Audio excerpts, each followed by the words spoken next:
Hello everyone and welcome to a new installment of Shadow Recon. This time we'll be going over the Shadow Ops briefing and Warpath, the Gear Store update.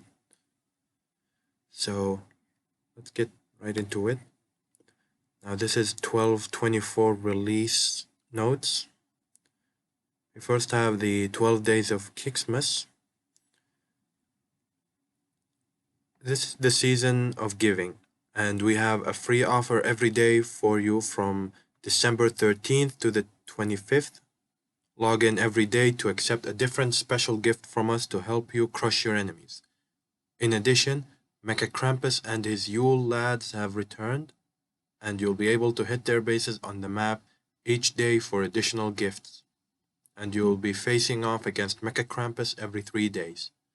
We hope everyone has a safe and happy holiday season. So that's that. There's Shadow Ops Olympic Reign Chapter 1 for the new unique unit for Corpus, Zeus. And you can get the Boomer Tex, Warpath, Invasion.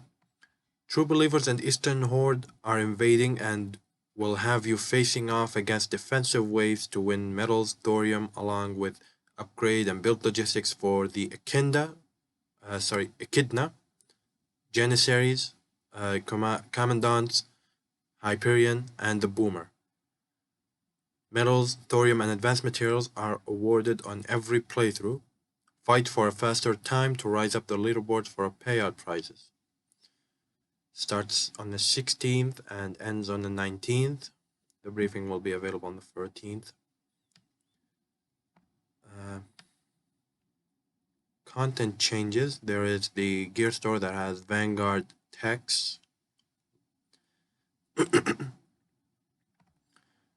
The Echidna, based upon the mother of all monsters, is able to send off her offspring to dispatch her enemies. Firing drone disc canisters, the Echidna will defend your base with the ferocity of a mother defending its young, or her young.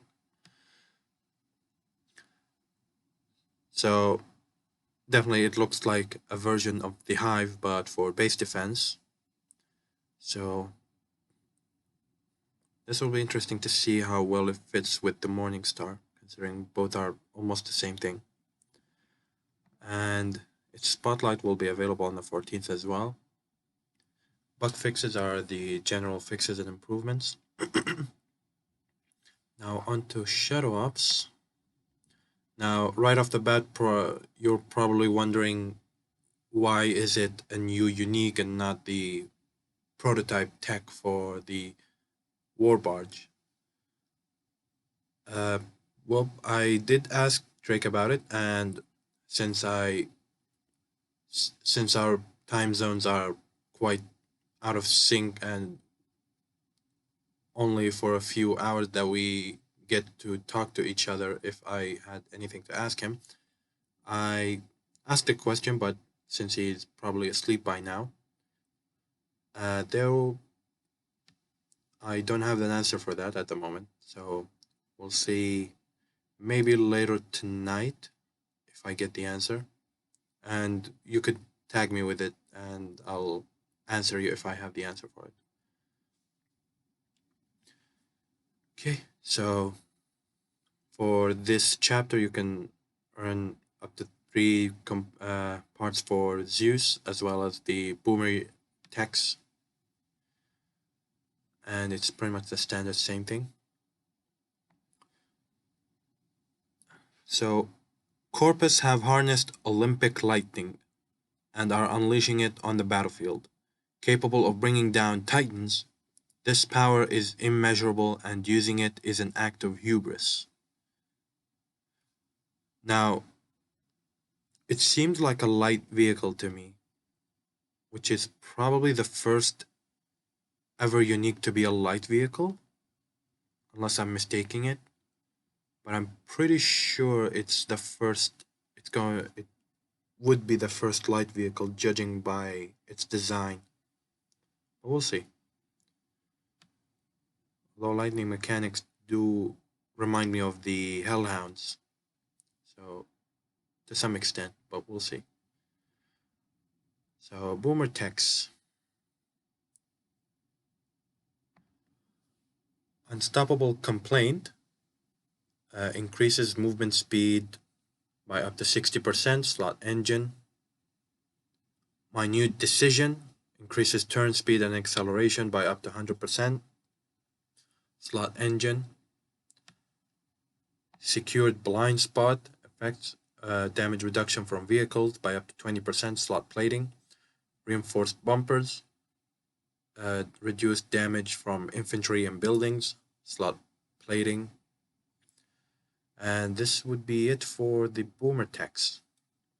Now you probably already guessed those, judging by Karen's components. So let's see.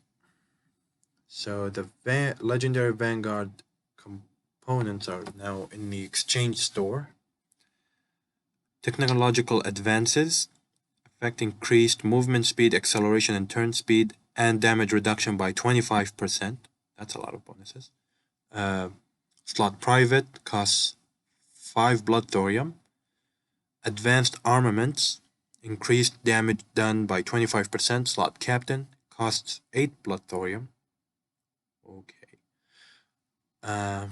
Experienced Pilot adds a 360-degree move and shoot and 50 range.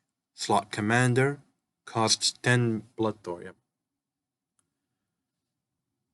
So these are the first components that are not set at exactly 5 blood thorium. So judging by the rarities are why they have more, cost more. I mean, they do look promising components, but I guess the battlefield is going to be the judge of that. And the warpath is pretty much the same. Yep. Pretty much the same thing. So this is going to be it for this video. And before wrapping it up, I do want to touch on the monthly event that happened. Now, first of all, I hope everyone has gotten what they wanted. Second of all, I would like to say that the ultras this time compared to the previous ultras have been quite interesting to figure out. And I would like to thank the designer, whoever thought of it being that way. Actually, all of the bases had an interesting twist to them this time. And considering the twisted nature of True Believers, I'm not surprised. But it was a welcome change of pace. And also, the community itself has been absolutely spot on with providing a little bit of entertainment here and there regarding these bases. So I'm thankful for that too. Thank you, everyone. And on that note, thank you all for watching, and I hope it was informative for you. If you have any questions, you can tag me on Discord and I'll be responding as soon as I can, or you can comment on the video here and I'll reach out as soon as I can. So take care.